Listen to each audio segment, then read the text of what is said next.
एकादशी व्रत कथा। एक बार क्षेत्र में 88,000 ऋषि एकत्र होकर श्रीमद्भागवत की लीलाओं का गुणगान कर रहे थे।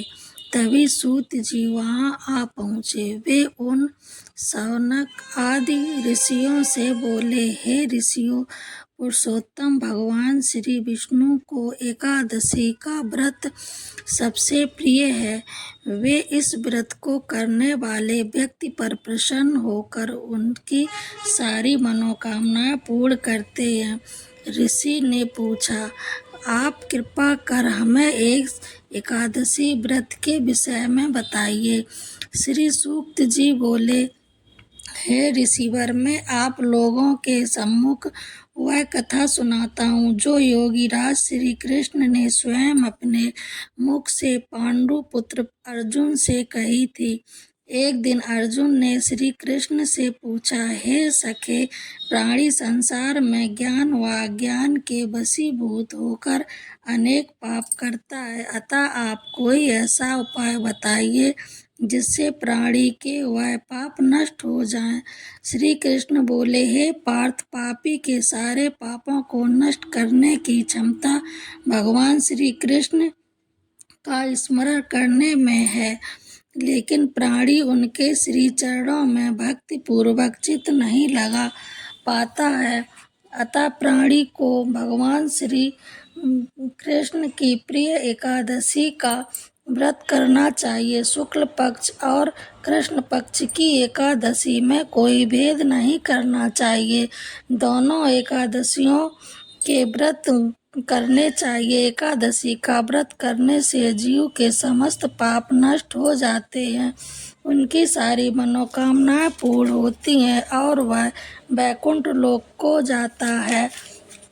एकादशी भगवान श्री कृष्ण की आदि शक्ति है। तुम उनकी पुरातन कथा सुनो।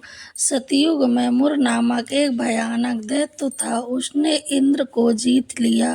तब इंद्र ने भगवान शंकर से प्रार्थना की, हे प्रभु, हम सब देवता मुर नामक दैत्य के अत्याचारों से पीड़ित होकर मृत्यु लोक से बुरा जीवन जी रहे हैं। आप इस दुख से छुटकारा पाने का कोई उपाय बताइए। तब शंकर जी ने कहा, देवराज, आप भगवान विष्णु के पास जाइए, वे ही आपकी मदद कर सकते हैं। इंद्र अन्य देवताओं के साथ क्षीर सागर में पहुंचे, जहां पर भगवान विष्णु से शैया पर शयन कर रहे थे। भगवान को सोते हुए देखकर इंद्र ने उनकी स्तुति की, हे देवताओं के देव, आपको नमस्कार है। हे दैत्य संहार मधुसूदन, आपकी हमारी रक्षा करें। दैत्य से भयभीत होकर हम सभी देव आपकी शरण में आए हैं। आप संसार के कारक और कर्ता हैं। आप ही इस जगत की उत्पत्ति, पालन और संहार करने वाले हो। आप ही सारे संसार का उपकार करते हो। सूर्य, चंद्र, अग्नि, हव्य, मंत्र, तंत्र, यजमान, यज्ञ, कर्म, कर्ता, भोक्ता आदि आप ही हो। आप सर्वव्यापी हो। आप शरणागत की रक्षा करने वाले हो। आप हमारी रक्षा कीजिए। इंद्र की यह वरुण पुकार सुनकर भगवान विष्णु बोले, हे देवराज, वह कौन सा दैत्य है जिसने तुम्हें जीत लिया है? तब इंद्र बोला, हे राजन, प्राचीन काल में नाड़ी जंग नामक दैत्य था। उसका पुत्र ही दैत्य मुर है। उसकी राजधानी चंद्रावती है। दैत्य मुर ने अपने बल से सारे संसार को जीत लिया। देवताओं को देवलोक से निकाल कर दिया। आप उसे मारकर हम लोगों की रक्षा कीजिए। इंद्र के वचन सुनकर भगवान विष्णु बोले, हे देवराज, मैं तुम्हारे शत्रु का नरसंहार करूंगा। तुम लोग चंद्रावती नगरी को पहुंचो। ऐसा कहकर भगवान विष्णु उन देवताओं के पीछे चंद्रावती नगरी पहुंचे। वहां पर सूर्य अनेक दैत्यों के साथ युद्ध भूमि में गरज रहा था। युद्ध प्रारंभ होने पर असंख्य दानव विविध अस्त्र शस्त्रों को धारण कर देवताओं से युद्ध करने लगे। भगवान विष्णु ने सुदर्शन चक्र से उनके शस्त्रों को काट डाला।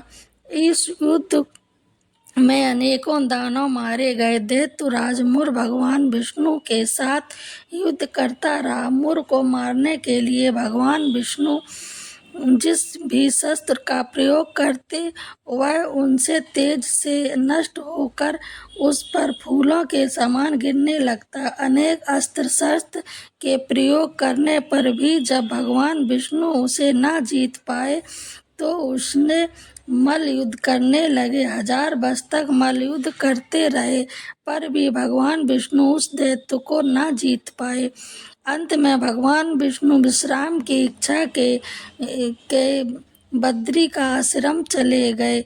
वहां पर 48 कोस लंबी एक द्वार वाली हेमवती गुफा में शयन करने के लिए घुसे। यह देख वह दैत्य भी उसके पीछे गुफा में चला आया और उन्हें शयन करता देख मारने के लिए उद्यत हुआ। उसने सोचा कि आज मैं दैत्यों के शत्रु को मारकर सदैव के लिए निष्कंठ हो जाऊंगा। किंतु उसी समय भगवान विष्णु के शरीर से एक अति सुंदरी कन्या दिव्य अस्त्र धारण किए हुए उत्पन्न हुई और वह उस मुर दैत्य से युद्ध करने लगी। मुर भी उससे युद्ध करने लगा। कुछ ही समय में उस कन्या ने मुर के अस्त्र शस्त्रों को काट डाला और उसका रथ भी तोड़ डाला। वह दैत्य उस कन्या का आक्रमण करने के लिए दौड़ा पर उस कन्या ने उसे मुक्के से प्रहार से जमीन पर गिरा दिया। वह फिर उठकर उस कन्या पर आक्रमण करने लगा के लिए दौड़ा तो उस कन्या ने उसका शरीर काट डाला। इस प्रकार उसके यमलोक चले जाने पर उसके बीच साथी भयभीत होकर पाताल लोक भाग गए।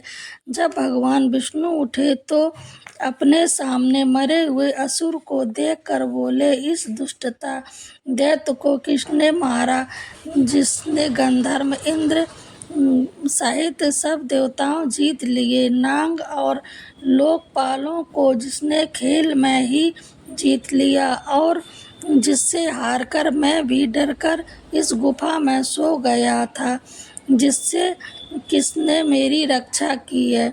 वह कन्या बोली, हे प्रभु, मैं आपके ही अंश से उत्पन्न हुई हूँ। आपको सोया हुआ देखकर यह दैत्य आपको मारने के लिए उद्यत हो गया था, इसलिए मैंने इस दुष्ट दैत्य को मार दिया और देवताओं को भी निर्भय कर दिया। सारे शत्रुओं को भय करने वाली मैं आपकी ही प्रबल शक्ति हूँ। तीनों लोकों की रक्षा के लिए इस भयानक राक्षस को मैंने मारा है। हे प्रभु, इस मरे हुए राक्षस को देखकर आपको आश्चर्य क्यों हुआ, सो कहिए। भगवान विष्णु बोले, हे अन्नदे, इस दैत्य को मारने से मैं तुम पर प्रसन्न हूँ। तुमने देवताओं का उपहार करने के साथ ही तीनों लोकों में आनंद कर दिया है। तुम्हें जो इच्छा हो वर मांग लो, मैं तुम्हें ऐसा वरदान दूंगा जो देवताओं को भी दुर्लभ है। कन्या बोली, हे भगवान, यदि आप मुझ पर प्रसन्न हैं और मुझे वर देना चाहते हैं तो मुझे यह वर दीजिए कि आज के दिन जो कोई उपवास करे तो मैं उस व्रती को उसके पापों से तारने में समर्थ हूँ। इस उपवास के पुण्य का आधा पुण्य रात्रि में भोजन करने वाले को, उसका आधा भी आधा पुण्य सायंकाल भोजन करने वाले को और उसका भी आधा पुण्य दिन में एक बार भोजन करने वाले को प्राप्त हो। जो जितेंद्र होकर के एक दिन भक्ति पूर्वक उपवास करे सो आपके धाम वैकुंठ को जाए और सैकड़ों कल्प तक निवास कर अनेक सुख भोगे। जो भी व्यक्ति आज के दिन उपवास करे या सायंकाल भोजन करे उसे मोक्ष मिले। भगवान विष्णु बोले, तथास्तु मेरी परम शक्ति, तुम एकादशी तिथि को उत्पन्न हुई हो, इस कारण तुम्हारा नाम भी एकादशी ही होगा। एकादशी को उपवास करने वाले व्यक्ति के सारे पापों को नष्ट करके मैं उसे अच्छे स्वर्ग दूंगा। तृतीया, अष्टमी, नवमी, एकादशी, चतुर्दशी ये तिथियां मुझे विशेष प्रिय हैं। इनमें भी एकादशी का व्रत सब दान और सब तीर्थों से अधिक फल देने वाला है। उसे यह वर देकर भगवान अंतर्ध्यान होगा। एकादशी भी वर पाकर परम संतुष्ट और हर्षित हुई।